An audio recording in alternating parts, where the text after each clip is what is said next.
En la Casa de los Buenos Tiempos no paramos de celebrar. La Casa de los Buenos Tiempos, donde el vallenato nunca deja de sonar.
En la Casa de los Buenos Tiempos no paramos de celebrar.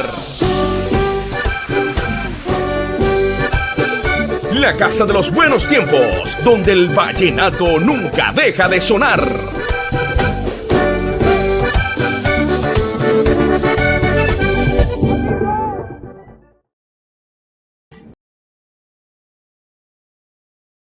Con el patrocinio de La Casa de los Buenos Tiempos, donde el vallenato nunca deja de sonar.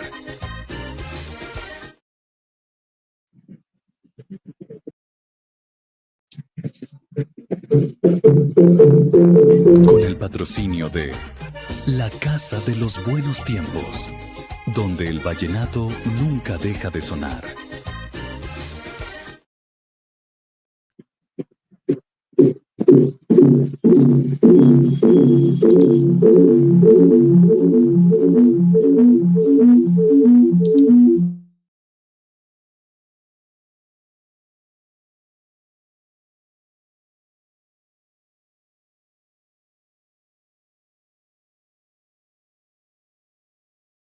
Con el patrocinio de La Casa de los Buenos Tiempos, donde el vallenato nunca deja de sonar.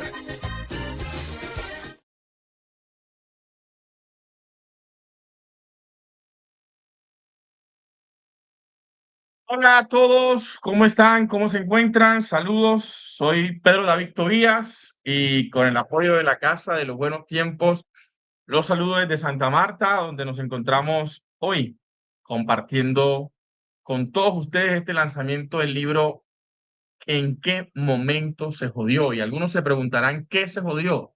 Pues de eso precisamente nos va a contar nuestro invitado de hoy, un consultor político de más de 30, 40 años de carrera, medidor una de sus empresas, su empresa encuestadora es una de las número uno de Colombia, y de él vamos a hablar un poquito, por qué dejó la consultoría, ahora se mete a escribir. Escribir es un bololó, más si es de política, y de eso vamos a hablar con él en unos segundos. Y quiero invitarlos a todos a que compartan, se suscriban con nosotros, nos sigan en nuestro canal de YouTube. Estamos en vivo a través de los Instagram de Pedro Tobías y el podcast político. También estamos en vivo a través de las plataformas digitales de Magdalena Líder, un tanque de pensamiento, un centro de pensamiento que evolucionó de Magdalena Joven y que pues trae muchas iniciativas y proyectos para el Magdalena. Así que con el apoyo de nuestros amigos de los buenos tiempos, de Gran Pipe Durán y Mario Sanjuanelo, iniciamos este lanzamiento del libro ¿En qué momento se jodió? De Miguel Maldonado Martínez. En la Casa de los Buenos Tiempos no paramos de celebrar. La Casa de los Buenos Tiempos, donde el vallenato nunca deja de sonar.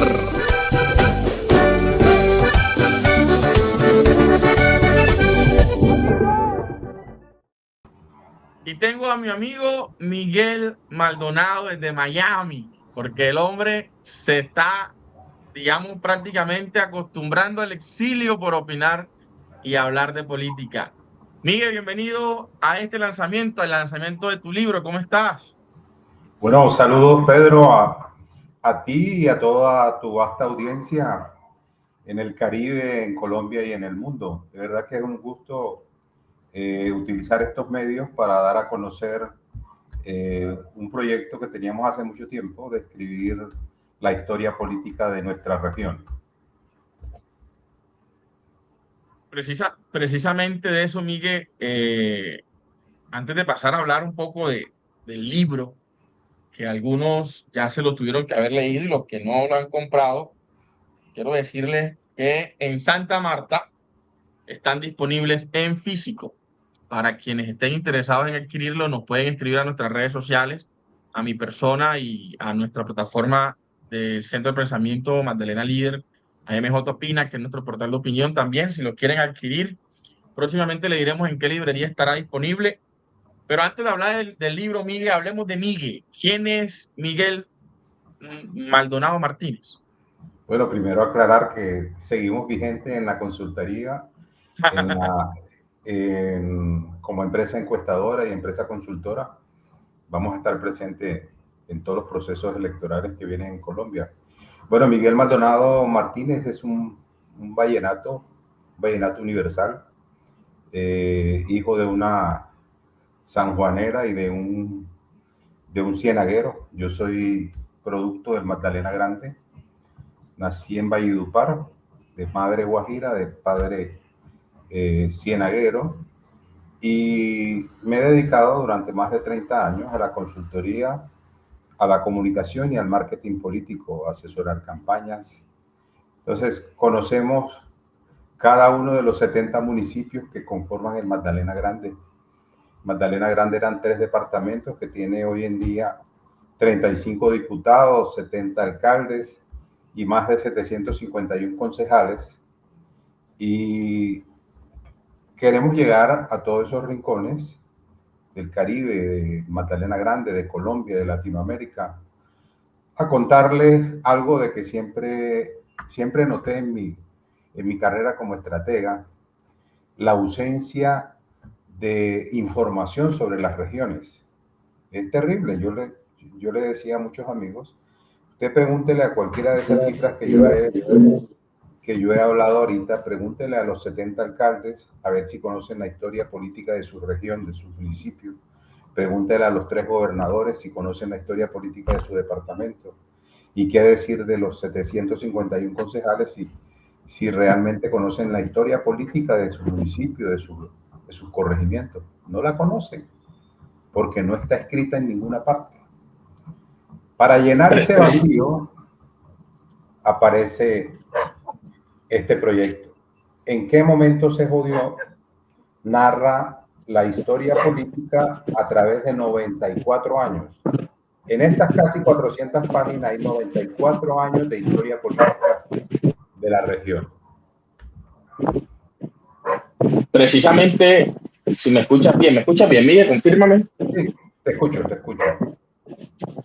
Precisamente ese libro de ¿En qué momento se jodió? Es una historiografía de la historia política del departamento del Cesar desde su origen en aquel denominado Magdalena Grande, cuando el departamento del Magdalena integraba a los departamentos del Cesar y La Guajira. Yo quiero comenzar este lanzamiento, Miguel, hablando precisamente de quiénes fueron para ti, y que se encuentran reforzados también en el libro, esos actores claves del proceso de origen político de este nuevo departamento llamado el Departamento del Cesar. Bueno, a mi modo de ver y entender la historia, si no hubiese existido Alfonso López Pumarejo, el papá de Alfonso López Michelsen, esos 2 personajes, padre e hijo, presidentes de Colombia, son un factor diferencial de por qué la región de Valledupar terminó siendo en el año 67 el departamento del Cesar. A eso hay que sumarle un actor que no es precisamente un actor político, sino el algodón. El algodón y Alfonso López Pumarejo transformaron Valledupar y la región.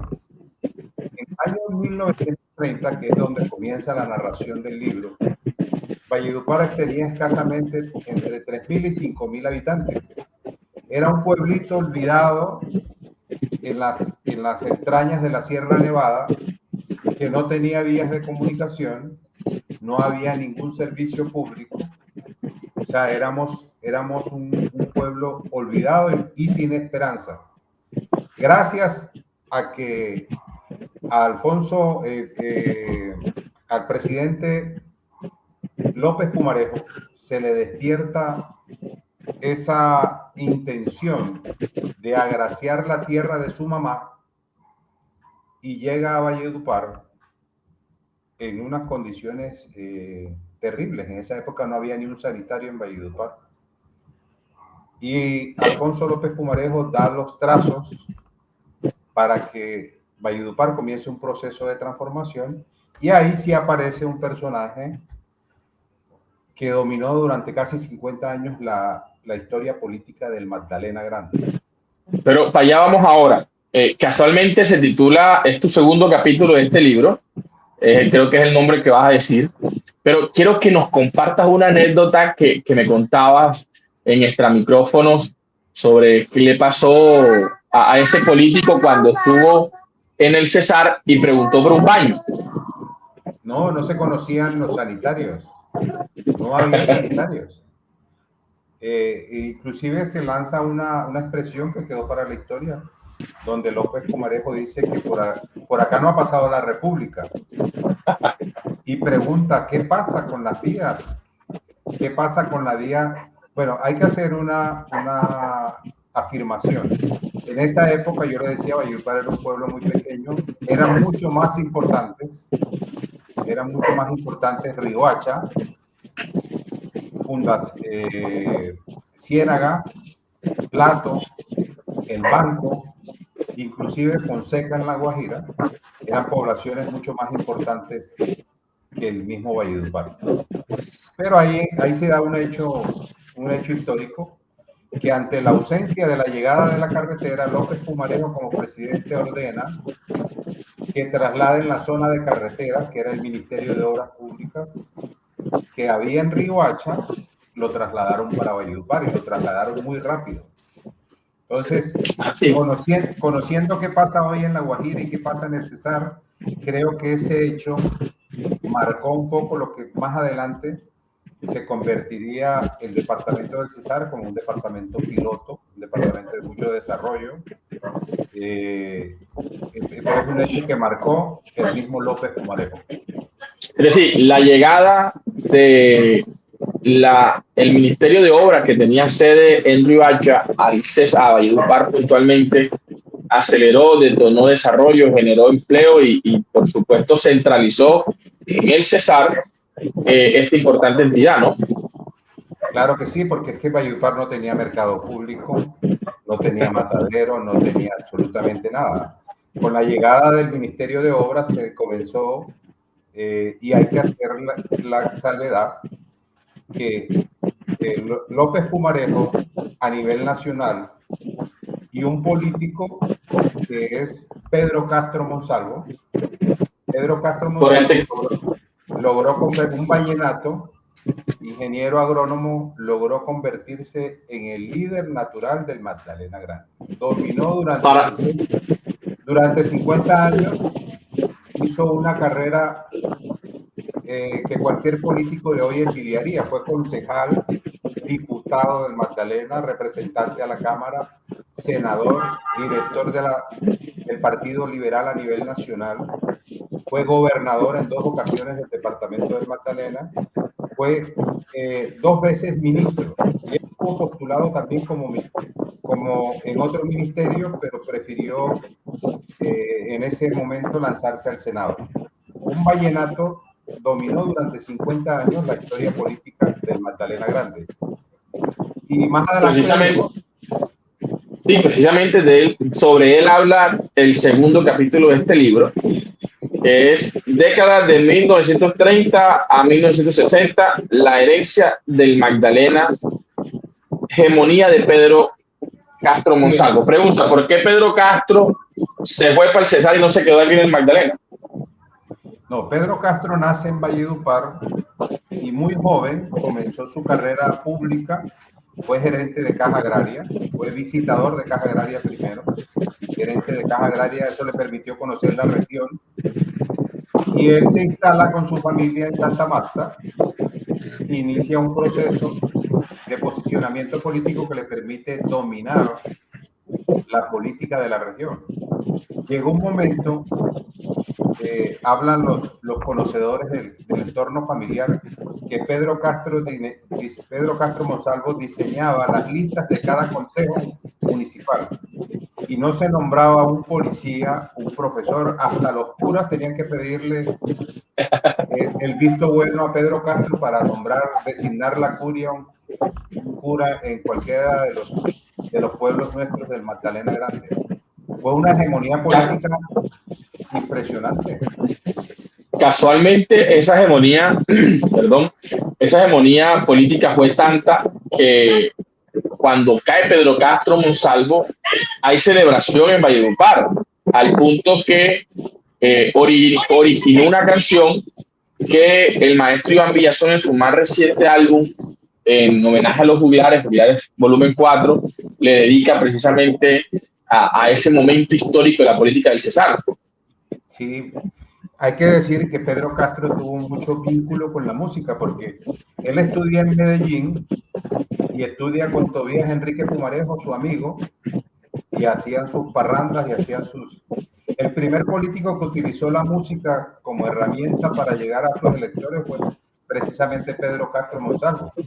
¿Quién iba a creer en comienzos de siglo que eso iba a suceder? Y claro que sí, Clemente Quintero, que era opositor, en la canción que tú haces referencia, se habla de la celebración que se hace porque Cristín Villazón y Clemente Quintero habían tumbado la hegemonía de Pedro Castro Monsalvo. Sí, Cristín Villazón, precisamente de eso quería hacer una parte, y es que el vallenato siempre ha estado ligado al poder político. Incluso nosotros en la actualidad vemos cómo los saludos vallenatos, los saludos de diferentes figuras políticas en las canciones vallenatas, se ha vuelto un estatus, se ha vuelto un nivel de comercialización, se ha vuelto incluso hasta una fuente de financiación para los artistas poder grabar algunos sus CD. ¿Cómo entender, Maldonado, usted que es vallenato, usted que es consultor, es publicista, está envuelto en este tema de medio y ahora es un escritor? ¿Cómo entender esa relación estrecha entre el folclore que nos marca a nosotros como Caribe y la política? Bueno, yo creo que uno de los hechos que más ha marcado la intervención, el posicionamiento de los políticos del Cesar, de los políticos vallenatos, es que han utilizado el vallenato como la mejor herramienta de lobby para llegar a las altas esferas del gobierno.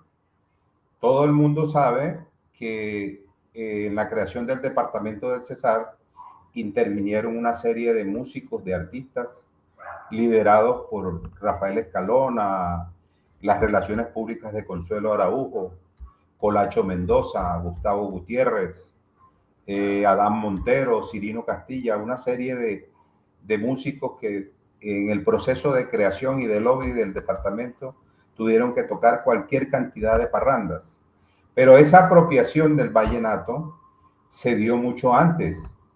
Ahora días estábamos viendo y compartíamos esa vivencia del programa donde un gran conocedor de la música vallenata como Jaime Pérez Parodi habla de cómo el vallenato se arraigó tanto en Valledupar porque las familias poderosas apadrinaban a los diferentes artistas como Colacho Mendoza, que se convirtió en el acordeonero de la élite vallenata. Eso hay que decirle porque no hay un evento de la historia del Cesar y de Valledupar en esos tiempos donde Colacho no estuviese presente. Entonces, en esa foto que se proyecta, Maldonado, qué pena, es Colacho Mendoza el que toca el acordeón. ¿A quién le toca Colacho Mendoza? Al primer gobernador que tuvo el hijo de Alfonso López Pumarejo, que después se convirtió en presidente de Colombia, Alfonso López Michelsen. Mire hasta dónde llega el arraigo del vallenato y la fusión con la política, porque fue una herramienta de lobby que se utilizó en su momento y que se sigue utilizando hasta los días de hoy. El vallenato nos dio a los valduparenses, porque ese es el gentilicio de nosotros, la posibilidad de acceder a los altos círculos del poder, porque lo que no se conseguía en una parranda vallenata, un empréstito, un rubro para una inversión. Mire, llegó un momento que en la apertura de los festivales vallenatos, el presidente de turno anunciaba una obra, una inversión para Valledupar o para el Cesar. Hasta donde llegó el tema de la música y de la política. Precisamente varios municipios, y soy testigo de pronto de eso por la investigación que hemos hecho, el festival. Los festivales tuvieron un auge impresionante entre el 68, 67, que nace el de Valledupar, hasta el 80, que terminan de ese auge, esa década de los festivales que comienzan a nacer, y precisamente la razón de esos festivales fue generar lobby político. Entonces, siempre hemos visto que para épocas electorales como la que viene, que es presidencial, Valledupar es un termómetro para determinar el futuro electoral de quienes buscan la presidencia de la República, ¿cierto? Claro, es una plaza icónica. Se comenta en Valledupar que cuando los eventos llegan hasta el palo de mango, el icónico palo de mango que hay en la Plaza Alfonso López, es como el termómetro de las manifestaciones públicas que hacen los diferentes candidatos a presidencia, Senado, a Cámara, alcaldías y gobernaciones. En Valledupar está muy focalizado el tema de la música y de la política. Antes de seguir avanzando, hablábamos de la hegemonía política de tantos años de Pedro Castro Monsalvo, pero hay que decir también algo muy claro. Un vallenato que aglutinó, acaparó el poder en el Magdalena Grande, fue el primero y gran enemigo de la creación del departamento del Cesar. Pedro Castro Monsalvo nunca estuvo de acuerdo que el departamento fuera creado, porque obviamente él era el jefe de la política del Magdalena completo. A él no le convenía la segregación. Compartir, dividir. Claro, dividir el poder. Y lanzó frases como decir de que primero muerto él antes que el departamento fuera creado, sino que allá hubo una generación, podemos decir como una generación dorada, cuando haciendo apología al fútbol, una generación dorada que le dio el debate y enfrentó políticamente a Pedro Castro Monsalvo, entre los cuales se nombra a Aníbal Martínez Zuleta, que había hecho parte del grupo de Pedro Castro, a Crispín Villazón, a Clemente Quintero. Se fueron sumando unos más jóvenes como Álvaro Araújo Noguera en su momento. Una playa de dirigentes, Alfonso Araújo Cotes, que es el verdadero padre de la creación del departamento, porque fue quien primero presentó un proyecto de ley en el Senado para la creación del departamento, proyecto que misteriosamente desapareció de la Secretaría del Senado. En el libro está la historia, y ahí entra en el escenario un político para algunos bien y para otros mal recordado del Magdalena, como Ignacio Vives Echevarría, conocido Nacho Vives. Nacho Vives, que aparece como creador del departamento de La Guajira y que en su momento fue uno de los opositores que llevaban el recado de Pedro Castro Monsalvo. Entonces, toda esa secuencia de 1930, vamos avanzando a 1960, van mostrando cómo fue el desarrollo de la historia política nuestra, que después el algodón nos dio riqueza.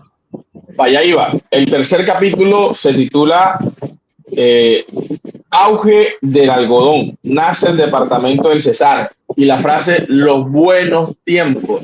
Y aprovecho para saludar al amigo Pipe Durán, el hombre de los buenos tiempos. Oye, ¿por qué llamarlo así? ¿Por qué determinar en tu libro de los capítulos, y se van a dar cuenta, es el único que lleva ese título, los buenos tiempos? Bueno, ¿Qué importancia tuvo el auge del algodón? El algodón tuvo tanta importancia porque el algodón permitió que llegara una migración positiva. Valledupar y el Cesar y la región se llenaron de mucha gente que vino del interior del país. Los santandereanos, habían dos hechos políticos, porque en la mayoría de Colombia había una violencia política tremenda, y esa región era una región tranquila, una región de paz. Entonces eso permitió la llegada de mucha gente del Tolima, de Antioquia, de Cundinamarca, de Boyacá y de los Santanderes, que hace que el departamento del Cesar, por ejemplo, la mitad del departamento del Cesar tiene mucha influencia santanderiana y cachaca. Eso hace que el Cesar sea diferente a los otros departamentos de la costa. Entonces, los buenos tiempos, ¿por qué? Porque los altos precios del algodón hicieron que en la región se sembraran más de 200.000 hectáreas, una un auge económico tremendo. Fue algo que duró menos de 15 años, pero fue algo Sí. arrollador. Fue algo arrollador porque permitió la creación de barrios. Valledupar se pobló, se triplicó la población. Y hay que decirlo, yo nací en esos años, se sentía un ambiente de optimismo porque en todos los hogares había tranquilidad económica porque había muchos ingresos por producto de la riqueza del algodón. Miguel, pasamos al capítulo 4. Esto es somero. No vamos a hablar más allá de los títulos de cada capítulo para que la gente vea el contenido de este libro. Un libro bastante generoso, ¿cierto? No alto para quienes les gusta nada más leer en Facebook.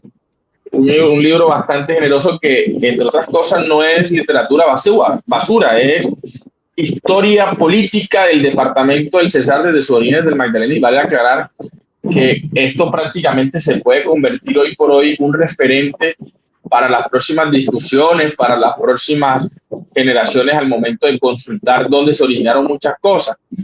Y el libro también termina, casualmente el último capítulo del libro es el presente del Cesar con una amiga suya a la cabeza. Pero para allá vamos. Oiga, yo me entiendo el problema ya con la relación y las amistades. Hablemos de la década de los 70 a los 80. Usted dice que nada más duró 15 años la bonanza del algodón y precisamente usted habla en su cuarto capítulo de la bonanza y la crisis algodonera, y la llegada de la marimba y el fin del Frente Nacional. 3 momentos cruciales. Entendemos el primero, por supuesto, y en gran parte el segundo, pero ¿cómo afectó? ¿Por qué toma la decisión usted de ubicar en estas 2 décadas al Frente Nacional y por qué afecta el departamento del Cesar? Bueno, después del auge de la riqueza y el esplendor vino la crisis. Vino la crisis y en ese momento de crisis se invierten los valores. La gente que estaba acostumbrada a la buena vida, producto de una actividad lícita como la siembra del algodón y la comercialización del algodón, cayó en crisis y coincide con un fenómeno que es el de la bonanza marimbera, donde la marihuana que se sembraba en las serranías en la Sierra Nevada y en la serranía del Periná era del gusto de los gringos, y eso hizo que hubiese una implosión. La gente dejó de sembrar algodón porque los precios bajaron. Los jornales que pagaban los marimberos era 5 veces superior al que le pagaban los algodoneros. Obviamente, ahí faltó gallardía, faltó carácter y faltó berraquera para que la clase dirigente y la clase gremial diera la pela por el algodón, pero no, prefirieron el facilismo y muchos comenzaron a sembrar marihuana, y eso hizo que la tierra cambiara de dueños. Comenzó un proceso de degeneración que terminó con la expropiación, con el inconformismo de la clase trabajadora, que más adelante veríamos en los siguientes capítulos como la aparición de la guerrilla. En esos años, el tema político, el fin del Frente Nacional, trae consigo que en una región como el Cesar, un partido como la NAPO, óigase bien, en esas épocas, la NAPO tuvo una representatividad en el Cesar impresionante. Fueron actores, tuvieron curules en los consejos, asambleas, cámaras, hasta senadores.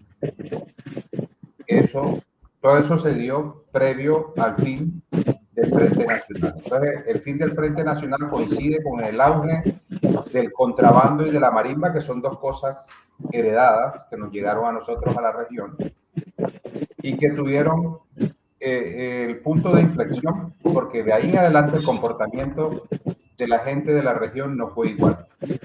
Ya la gente comenzó a dejarse obnubilar por lo fácil. En el libro casualmente me llama la atención porque es en este capítulo que usted establece el inicio y la llegada de una familia, la familia Géneko-Cerchar. ¿Qué influencia o por qué razón ubicar la génesis de los Géneko en este capítulo de la caída del algodón, la bonanza marimbera y la caída del Frente Nacional? Bueno, para nadie es un secreto que la familia Géneko-Cerchar ha estado en los últimos 24, 25 años en la primera línea del poder. No en vano han ganado la mayoría de las elecciones por gobernación, siendo el primer gobernador por elección popular que tuvo el Cesar, Lucas Géneko-Cerchar, que después repitió. Entonces, en el Cesar se dio una hegemonía que duró casi 50 años. Después vino una generación dorada, como les dije yo, donde hubo alternancia en el poder y hubo muchos actores. De la familia del poderío de Pedro Castro Monsalvo quedaron sus familiares en Valledupar, en el Cesar, Pepe Castro, como el más representativo. Pepe Castro con los Araujo Noguera, conformaron una agrupación política que se llamaba Mayorías Liberales, que también tuvo mucho poder, pero la familia Araujo, en cabeza del doctor Álvaro Araujo Noguera, tuvo mayor visión política, fueron más proactivos y terminaron siendo durante unos años los cabezas de la política en el Cesar. ¿Cuándo se rompió eso? Cuando aparece en el escenario político la familia Géneko-Cerchar. Entonces, por eso narramos la llegada de ellos, porque son unos actores, actualmente son los actores vigentes, quienes están dominando el panorama político hace muchos años. Y precisamente en su libro narra del por qué llegan al Cesar, y es que usted establece que ellos vienen con el desplazamiento de ese Ministerio de Obras que pasan de La Guajira a Valledupar. Claro, cuando se hace el traslado de la zona de carreteras, muchas familias guajiras se asentaron en Valledupar. El director de la zona de carreteras, cuando hubo el traslado, era Silvestre Dangond Daza, el ancestro de Jorge Dangond y de otros políticos famosos y del famoso artista que todos conocemos. El abuelo de Silvestre. En esa época también llegó el primer Géneko, que fue Miguel Géneko Navas, un hermano de Lucas Géneko Navas, que es el tronco de la familia Géneko-Cerchar. Miguel Géneko tuvo sus hijos también. Miguel Géneko Hernández, muy recordado, que fue alcalde de Valledupar, representante a la Cámara. Gustavo Géneko Ñate. O sea, la familia Géneko llegó primero, intervinieron un hermano de Lucas Géneko Navas, y posteriormente, con la llegada de la familia Géneko-Cerchar, pues se asentaron inicialmente en La Paz y después en Valledupar, donde han ejercido su actividad pública durante muchos años y han tenido todas las dignidades: senadores, diputados, gobernadores, y actualmente ostentan curules en el Senado, en la alcaldía de Valledupar, en la Asamblea del Cesar. Es una familia política muy poderosa y con muchos resultados positivos. Dueños de la gobernación del Cesar también. Sí, hace muchos debates. Son en cabeza de ellos o en aliados que ellos han apoyado. Hace muchos años están en cabeza de la gobernación. Pasemos al capítulo 5, la década de los 80 y 90. Usted aquí nombra a 3 actores. Sí, a los 80 y los 90. Usted nombra a 3 actores. Y guerrilla, paramilitares y carbón de piedra. El carbón, con todo lo que estamos viendo en estos momentos de la crisis económica que hay en un sector del centro del Cesar y lo que se avecina de La Guajira, a mi modo de ver, la aparición del carbón, en vez de una bendición, se convierte como una maldición. con la aparición del carbón, la gente que sabía lo que se venía comenzó a apropiarse y a desplazar a los campesinos y a los reales dueños de la tierra. Ese fue el proceso. Yo creo que el proceso del paramilitarismo en el Cesar tuvo más que ver con el negocio del carbón que con el combate de la guerrilla que venía azotando, secuestrando y venía creando mucho malestar dentro de la gente. Entonces, Valledupar. las Sí, convivir, que eran legales en ese momento, son las primeras que aparecen en las regiones carboníferas, y todos sabemos el proceso, cuáles fueron las primeras convivir, donde aparece Mancuso, aparece Jorge G. Cosechar, aparece Jaime Blanco, aparece Hugo Rodríguez y una serie de personajes que después estuvieron involucrados muy directamente en el proceso de paramilitarismo que se dio en el Cesar. Valledupar, y específicamente un barrio, más específicamente una calle, dicen. De una calle de un barrio de Valledupar surgieron dos grandes actores del conflicto en Colombia, y uno para cada bando. Jorge Tobar Rodrigo Tobar y Pupo. Rodrigo Tobar Pupo, y el nombre de guerra era Jorge 40. Jorge 40. Rodrigo Tobar Pupo, Jorge 40, y por el lado de la guerrilla estaba Ricardo Palmera, Arias Simón Trinidad. Sí, ¿Por qué se origina por qué Valledupar terminó siendo caldo de cultivo para este tipo de actores? Bueno, en el proceso de marchas campesinas de inconformidad que se dio previo al ingreso de la guerrilla como tal, en Valledupar se creó una asociación de tipo social que se llamó Causa Común. Causa Común, inclusive Consuelo Araujo Noguera ya hacía parte de eso, hacía parte de una serie de médicos, de profesionales inconformes. Causa Común, la actual senadora del Partido Común, Imelda Daza, era miembro de número de Causa Común, y ella tuvo que exiliarse durante muchos años en Europa y regresó hace unos años a Colombia, y hoy en día es senadora. La Causa Común era un movimiento social con mucha gente interesante, no necesariamente eran combatientes ni nada de eso en ese momento, sino que era gente de cierto sector de la sociedad inconforme con la situación que se estaba viviendo en la región.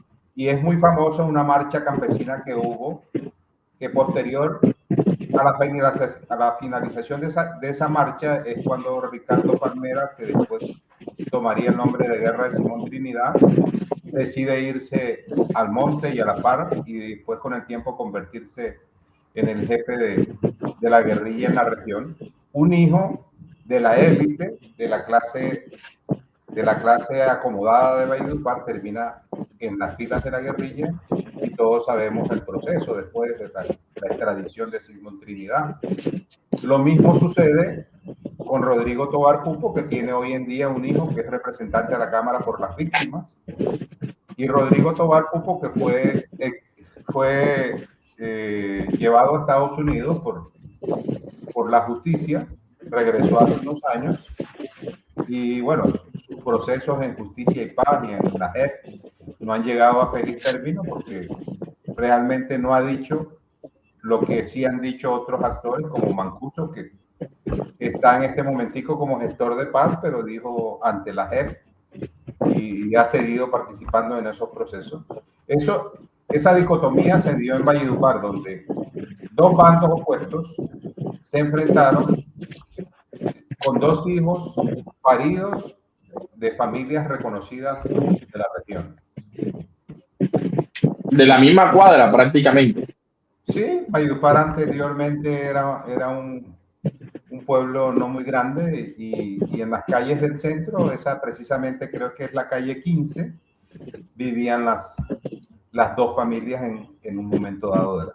Y era algo muy normal, porque el después conocido Ricardo Palmera era profesor universitario y fue gerente de un banco de la ciudad. Su esposa tenía una joyería muy reconocida. Y quien no conocía al Papa Tobar, Rodrigo Tobar Pupo era muy conocido como el Papa Tobar, tipo muy sociable en su momento, de una familia muy reconocida como la familia Pupo. Sus ancestros, su abuelo era uno de los promotores del carnaval, un tipo con una alegría natural que después, por los avatares de la guerra, terminó convertido en jefe de la AUC, de los paramilitares en el Cesar. Precisamente en el capítulo 6 del libro, habla de la década de los 90 y el 2000. El terror se apodera del Cesar. ¿Qué narra? ¿Qué pasa en el Cesar en esa época? No, la época más oscura de la historia reciente del Cesar. Muchos fuimos desplazados, sacados a la fuerza de nuestro pueblo. En esa época, el auge del paramilitarismo llegó a tal punto que se apoderaron de todas las esferas de la vida social.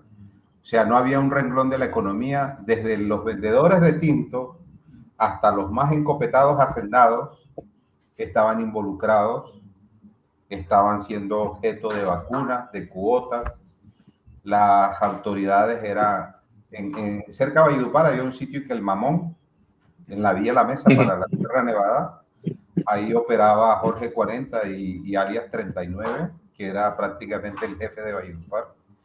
Esas épocas no las viví directamente ahí porque tuve que irme de ahí, como mucha gente que se fue. Porque este capítulo 6, Maldonado, se mezcla mucho con el capítulo 7, y es que me llama la atención y lo que quiero preguntarte. El auge de Uribe trae consigo en el Cesar el fortalecimiento de la familia Araujo. Claro. Pero ahí mismito colocas la consolidación del paramilitarismo en el departamento. Claro, en esa época. ¿Qué pasa? En esa época, pues la familia Araujo era muy amiga del presidente Álvaro Araujo, eso no es ningún delito. La familia Araujo era una familia tan poderosa, y dice gráficamente una nota del Espectador que una reunión familiar de la familia Araujo parecía un consejo de ministros, porque la familia Araujo tuvo a Consuelo, ministra de Cultura, a su sobrina, ministra de Cultura y canciller, Álvaro Araujo Castro, senador de la República, Jaime Araujo Rentería, el magistrado, el segundo esposo de Consuelo Araujo, procurador general de la Nación, y nadie niega. Pues, Maya, ya son. Fuera de eso, hacían parte de las estructuras políticas Mauricio Pimiento, que era senador de la República también, tenían 2 cámaras, tenían gobernación, tenían cualquier cantidad de alcaldías. Una familia que logró consolidar un poderío económico, un poderío político importante, porque los que conocimos a Álvaro Araujo Noguera era un tipo que leía muy bien el mapa político y sabía mucho de cifras, de análisis político, y usted sabe que los políticos tienen sus ciclos de éxito, y esa época coincidió con el auge del paramilitarismo. No necesariamente quiere decir que eso iba mezclado, pero sí, en esa época todo el mundo sabemos que terminaron condenados. Mi libro no habrá suposiciones, habrá quien fue condenado, ahí aparece. No tiene por qué. Ahí está la cita, sí, señor. Yo hago un recorrido por la historia, pero sin maquillajes, sin filtros. Hemos tenido el valor civil de contar la historia como fue. No estamos haciendo suposiciones. Quiero decirles que hicimos una compilación. Mi libro es el que se sumerge en la lectura del libro, después que comienza no quiere terminar, porque el libro lleva una secuencia, y hay que decir que muchos de los temas que se tocan en el capítulo final, son escritos por personas que tienen condiciones de escritor, de analista, de periodista. hacen parte de mi libro el periodista Jacobo Solano Cerchario, que hoy en día está en Italia. Jacobo escribe una columna, una nota donde habla de que Cielo Géneco se convierte en la jefa del clan.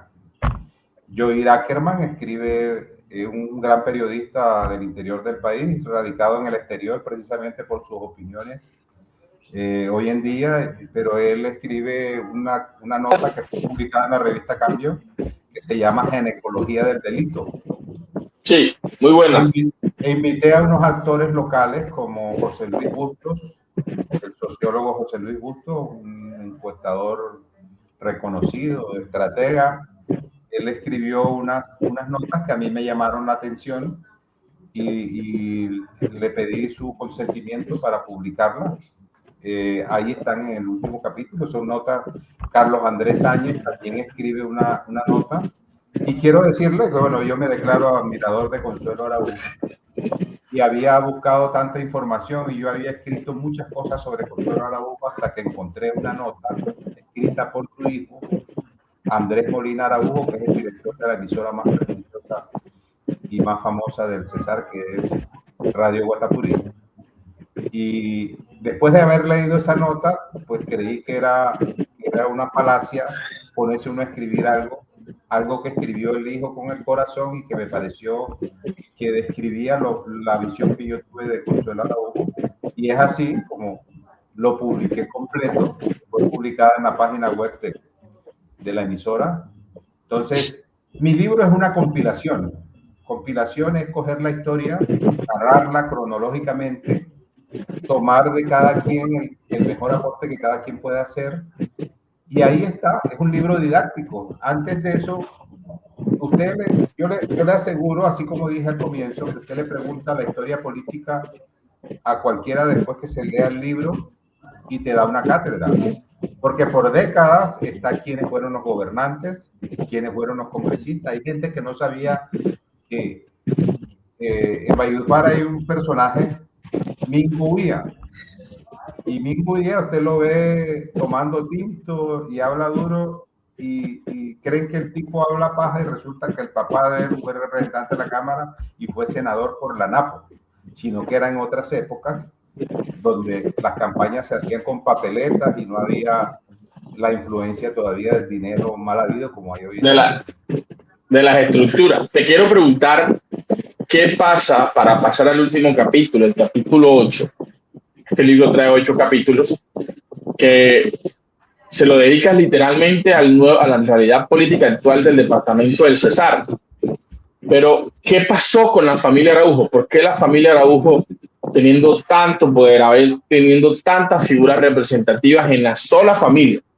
Usted lo acaba de nombrar a varios de ellos, teniendo tantas figuras académicas, políticas, de reconocimiento, celebridad y demás. ¿Qué pasó con la familia Araújo? ¿Por qué la familia Araújo solamente tuvo 10 años de esplendor político y de poder y control político en el Cesar al nivel que lo tenía? Bueno, es un análisis profundo que hay que hacer porque la figura política más representativa que llegó a tener el Caribe en su momento fue Alvarito Araújo Castro. Alvarito era un político que se movía como pez en el agua en el Congreso, era un alfil de los gobernantes porque Álvaro tenía ascendencia sobre muchas otras personas, conocía bien el movimiento del Senado y pienso a nivel personal, yo he tratado de mantener mis opiniones y más basarme en la realidad, pero pienso que hubo otros actores, inclusive en el mismo Cesar, que debieron haber sido condenados por parapolítica, pero la condena, la detención de Álvaro Araújo hizo que su hermana tuviera que renunciar como canciller. Eso comenzó a deteriorar el tema y la posterior condena de Álvaro, que lo he visto en varios escenarios nacionales e internacionales, hablando de lo injusto, según él, del proceso que él vivió. Obviamente, esos dos puntos hicieron que el poder natural que tuvieron en su momento fuera decreciendo. Cuando cae la cabeza principal, es acusado en ese momentico el doctor Álvaro Araújo Noguera también, y él se va del país, se radica en Venezuela, escapando Se exilia.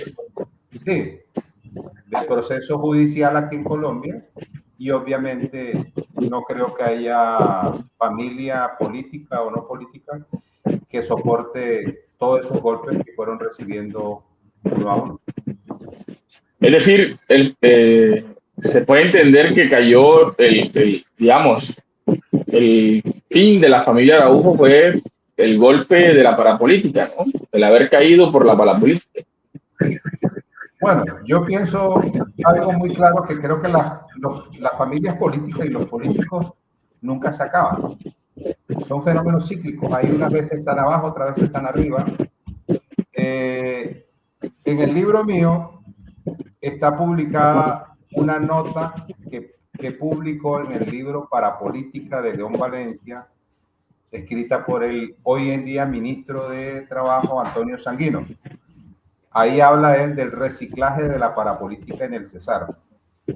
En el último capítulo de mi libro pueden leerlo. Ese libro, vuelvo y repito, ese capítulo en su gran mayoría lo escribieron reconocidos personajes de la política y del periodismo de Colombia. Ahí está escrito por el actual ministro, y él habla y toca los nombres de los delfines que aparecen ahora en un tiempo después, de las diversas familias que estuvieron condenados por parapolítica. Claro. Bueno, hablemos. No Sí, hablemos del último capítulo de este libro, que como que es candela pura, que no quisiste meter tus propias palabras en él. Pero bueno, hablemos del capítulo titulado Palabras más, palabras menos. Ya la gente tiene que saber. Se titula desde el 2010 hasta el 2024, 14 años prácticamente. Familia Monsalvo Géneco y Ape Cuello, dueños del poder. ¿Por qué el título? ¿Por qué mezclar a Ape con los Géneco? No, porque en los últimos, si usted saca cuenta, los últimos alcaldes de Valledupar, el actual, muy amigo de Ape Cuello, anteriormente de eso, Augusto Ramírez Huía salió elegido con el apoyo de Ape Cuello. Y usted mira los resultados de la Cámara. Ape lleva muchos periodos en la Cámara y cada vez incrementa más su guarismo. Eso quiere decir que él es uno de los jefes políticos que en este momento aglutina el poder. En la última elección sacó no una cámara la de él, sino dos cámaras. Sacó dos cámaras que tenía hace mucho rato que alguien de extracción conservadora se viera este fenómeno. Entonces, Ape es una persona que se mueve muy bien entre la política, el deporte, tiene un equipo semiprofesional ya, o casi profesional, que se llama el equipo azul. Entonces, es aliado de los actuales gobernantes que manejan el tema de la gobernación. Entonces, es un político exitoso, sumado a los Monsalvo Géneco, que Luis Alberto fue 2 veces gobernador en ese periodo. En el intermedio tuvieron un aliado que fue Franco Valle, y ahora tienen otra aliada que se llama Elvia Milena San Juan. Entonces, en estos 16 años, sí, señor. Sí, claro. No hay más que tenga ese título. Ellos son los dueños del poder, porque unos son los dueños de la gobernación en coalición con muchas fuerzas, pero sobre todo Ape Cuello, con sus guarismos electorales, es el que garantiza ese triunfo, porque si en la elección pasada Ape Cuello se hubiese ido con otra candidata, téngalo por seguro que estuviéramos hablando de que la gobernadora era otra persona. Entonces, dicen que Ape Cuello, dicen que Ape va a buscar la gobernación del 2000, en el 2027, ¿eso es cierto? Bueno, yo realmente no creo yo no veo a Ape Cuello, yo lo veo en la Cámara. Ape, yo creo que lo único que le falta es la edad. Yo pensaría que él se pensionaría como representante de la Cámara. No lo veo Sí, enfrentando a sus actuales aliados políticos. No le veo razón de ser. O sea, la política pero, no se pero, maneja. pero usted sí ve de pronto el escenario donde Doña Cielo apoye a APE. No, yo creo que ellos tienen su propio senador familiar, que es José Alfredo Géneco. O sea, los números que maneja Ape Cuello le permiten, en el caso de él, apoyó a Didier Lobo, el exalcalde de Las Aguas de Ibirico, lo apoyó al Senado y le ayudó a asegurar su curul al Senado. O sea, Ape tiene senador propio. O sea, son fuerzas políticas bastante parejas. Por eso, pero de cara al 2027, que hablando, porque esto también está por el podcast político, un espacio donde hablamos de política, estamos hablando del Cesar, la oportunidad de poder preguntarle a un conocedor de la política del departamento del Cesar, porque le estudia, la mides, la analizas y también asesoras. En el 2027, ¿ves un escenario donde los Géneco estén impulsando una candidatura a gobernación de Ape Cuello? ¿O Ape Cuello no tiene ningún espacio ni una posibilidad de poder convertirse en el próximo gobernador del Cesar? Bueno, yo pienso que la política es tan dinámica. La política es tan Todo dinámica puede pasar. no, estaba viendo a la diputada actual que fue candidata a la gobernación del Cesar, Claudia Margarita Zuleta, la hija de Poncho Zuleta, lanzando un discurso hace 2 días de una reunión de Centro Democrático en Bucaramanga, que el que conoce de esto, eso fue un lanzamiento de una campaña a Senado. Eso, téngalo por seguro que si Álvaro Uribe le hace el guiño a Claudia Margarita y la coloca séptima, octava en la lista del Centro Democrático, puede ser próximamente senadora del Centro Democrático por el Cesar. Entonces, Hoy la vimos haciendo ejercicio con el presidente en bicicleta. Bueno, ella ha manifestado abiertamente, ella admira mucho a Álvaro Uribe y creo que Álvaro Uribe la admira también, le tiene mucha consideración. Entonces, ese escenario donde la que hoy en día debiera ser la oposición de los que están mandando en la gobernación, deja el espacio abierto. No creo que las cosas se muevan como están. Usted sabe que lo que está bien, déjelo quieto. Entonces, si la oposición da un paso al costado y enfila sus baterías por algo que es nacional, que es como el Senado, entonces eso haría que las otras fuerzas políticas tuvieran una tranquilidad que les permita tomar unas decisiones sin afanes. O sea, yo realmente en este momento no veo que vaya a haber mayores cambios, porque no hay. Se creía que los alternativos, con presidente y todo a bordo, pero no los veo con opciones en este momento ante los resultados que se han dado en el gobierno nacional. Es decir, no pasaría nada en el Cesar que, digamos, cambie el panorama político. No, por ejemplo, una también amiga tuya, una mujer... Dígame.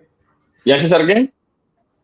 No, el Cesar seguiría igual de jodido, porque así como decimos en el libro, ¿en qué momento se jodió? El Cesar seguiría igual de jodido, porque la situación Bueno, económica, social y política desde hace rato se jodió. quiero preguntarte algo. ¿Por qué la gente debe leer este libro? Porque cualquier región, una ciudad, un departamento, un país que no conozca su historia, tiene muy pocas posibilidades de recomponer sus pasos. Si usted no sabe, hay un adagio que yo lo manifiesto en el libro: quien no conoce la historia está condenado a repetirla. Entonces, nosotros no tenemos memoria histórica. Me tomé más de 7 años de mi vida recopilando información para reunir un documento, 396 páginas, alucinantes de historia política. Entonces, todos los estudiantes, los que estudian, los que están en la universidad, los profesionales, los dirigentes, los políticos, los dirigentes gremiales, las amas de casa preocupadas por el futuro de sus hijos, todo el mundo debe leer este libro. Este libro, el target de este libro es toda persona entre 18 y 70 años que esté interesada en lo que puede suceder en su región, porque lo que sucedió en el Cesar sucede en el Magdalena, sucede en Bolívar, sucede en Sucre, sucede en Antioquia, sucede en Guaviare, en Casanare, en Nariño, en el Valle del Cauca y en todas partes. La realidad política de nosotros, porque el libro, la base, es la historia política de Colombia. Yo la enmarco en el Magdalena Grande y me voy a lo local, a la región donde yo nací y donde yo me crié. Pero este libro tiene un alcance nacional y muchas veces internacional. Entonces yo los invito a que lean, adquieran el libro. Está a la venta en muchas ciudades de Colombia y próximamente estaremos haciendo lanzamientos en vivo en muchas ciudades. Vamos a estar en muchas ferias del libro. Pensamos estar en 6 de las principales ferias del libro en Colombia y aspiramos a estar en 2 ferias del libro internacional. O sea, el mejor apoyo que puede tener un autor autopublicado. Mi libro fue escrito y hecho de manera independiente. Los recursos con que este libro se ha hecho salieron únicamente de mi bolsillo. Entonces, lo mejor que puede hacer una persona es apoyar a un autor autopublicado. Ya el siguiente libro, que ya estamos proyectándolo, sí posiblemente vamos a ir con unas editoriales, porque los buenos resultados y la seriedad de la información, las críticas positivas que hemos recibido, estamos abiertos a todas las críticas, no somos adivinos, ni somos magos para decir la última palabra, pero creemos que hicimos una investigación seria, hicimos una compilación tratando de ilustrar al lector sobre qué sucedió en este país, qué sucedió en la región del Magdalena Grande y qué sucedió en el Cesar. Entonces, esperamos este mismo ejercicio llevarlo a los departamentos vecinos, porque tenemos una historia compartida.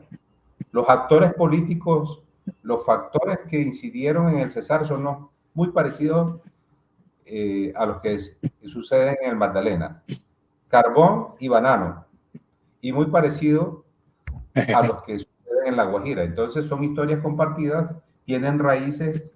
En la investigación me tropecé con mucha información que sirve para alimentar un libro que tenga que ver sobre la realidad del Magdalena y sobre la realidad de La Guajira. No, para allá vamos con el favor de Dios a escribir esa historia, pero de nuestro departamento. Claro. Miguel, muchas gracias, los comentarios, las felicitaciones para ti también.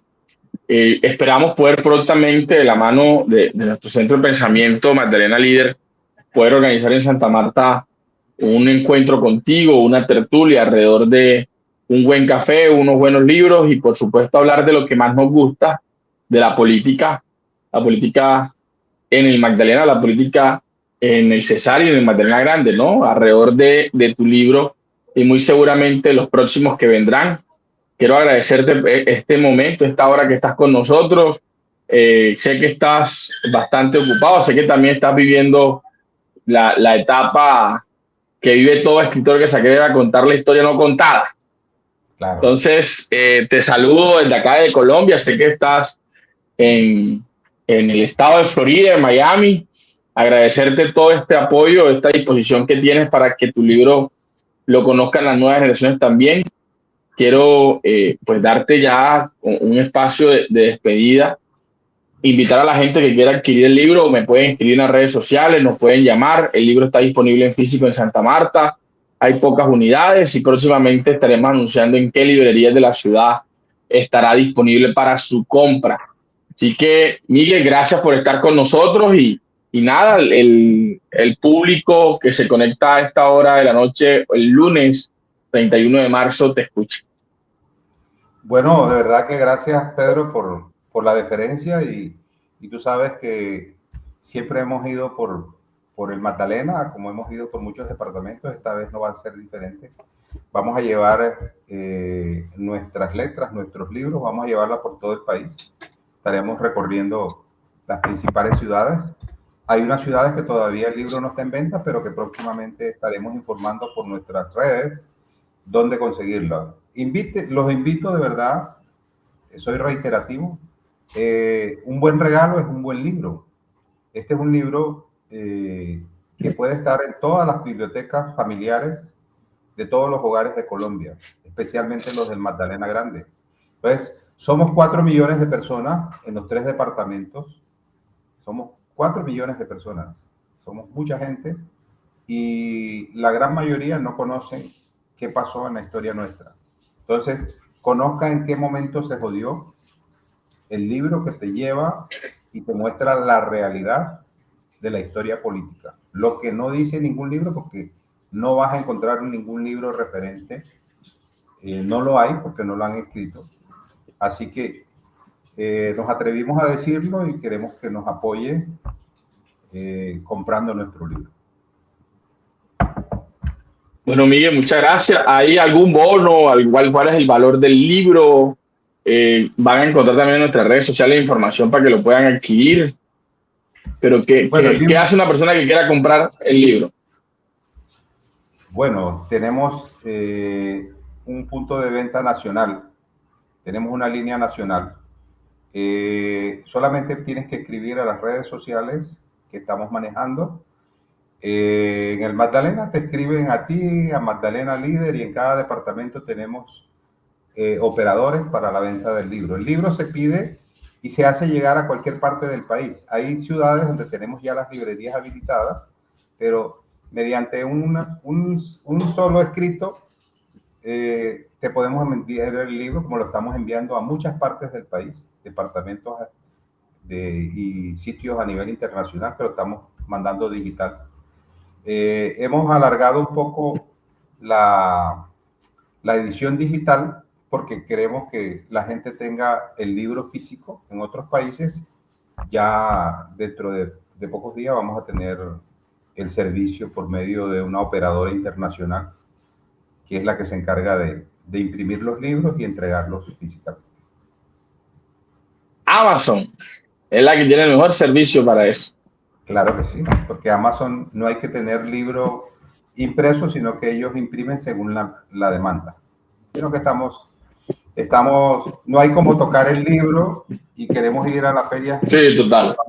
Vamos a firmarle los libros a los amigos, estamos visitando, tenemos muchos amigos en todo el país y tenemos mucha gente interesada en la historia política nuestra. Entonces vamos a visitarlos y vamos a llevarle el libro para que lo aprecien, nos escuchen, nos pregunten lo que quieran, porque la historia está escrita y la historia narra hechos verídicos, hechos verificables, y eso es lo que usted va a encontrar acá. Acá no hay suposiciones, hay verdades. Excelente, y por supuesto la historia hay que contarla. Gracias, Miguel, por estar con nosotros, a todos los que nos siguieron en las redes sociales, en Instagram, en X, también nos siguieron en Facebook y YouTube. Gracias por estar con nosotros y agradecido con todos ustedes por acompañarnos en este importante, nuestro primer evento live de Magdalena Líder, y esperamos que vengan muchos eventos más, foros y eventos. Vamos a estar próximamente lanzando nuestro ciclo de foros por el Magdalena, para dónde va el Magdalena, con precandidatos a las cámaras de representantes, Senado y demás actores que buscan representarnos en el Congreso de la República y, por qué no, también candidatos presidenciales.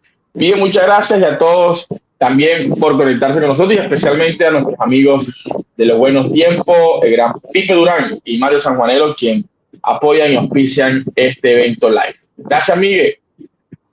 Nos vemos en una próxima ocasión. En la Casa de los Buenos Tiempos no paramos de celebrar. La Casa de los Buenos Tiempos, donde el vallenato nunca deja de sonar.